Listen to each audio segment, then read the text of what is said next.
Welcome to యాత్ర విశేషాలు. ఈరోజు ఎంతో రుచికరమైన ఎర్ర గోధుమ రవ్వతో పాయసం చేస్తున్నానండి. దేవుడి నైవేద్యాల్లో ఇదొక రకం అండి.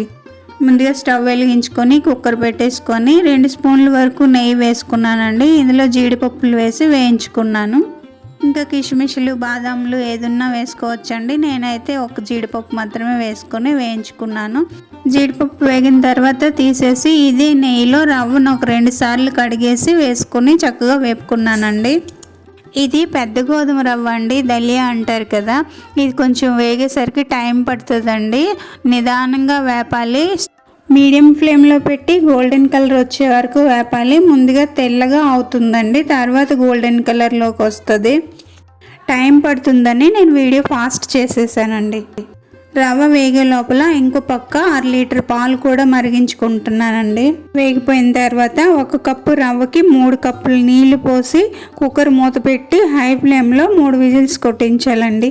కుక్కర్ చల్లారిన తర్వాత 1 కప్పు బెల్లం తురుము వేసుకోవాలండి. ఇది శుభ్రంగా కరిగిపోయిన తర్వాత పాలు పోసుకోవాలి. ప్యాకెట్ పాలైనా గేదె పాలైనా అయితే పాయసం చిక్కగా వస్తుందండి. కానీ నేను దేవుడి నైవేద్యాలకు కదా అని ఆవు పాలే వాడతానండి ఎక్కువ.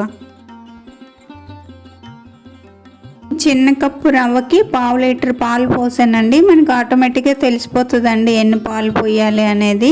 చల్లారిక పాయసం చిక్కబడుతుంది కాబట్టి ఈ మాత్రం పాలు సరిపోతాయండి.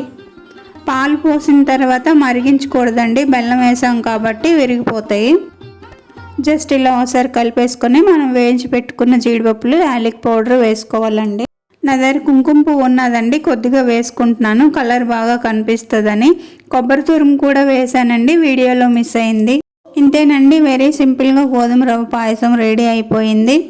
చూడండి కలర్ ఎంత బాగా కనిపిస్తుంది కదా. పైన కొంచెం డెకరేషన్కి బాదం పప్పులు కట్ చేసి వేసానండి.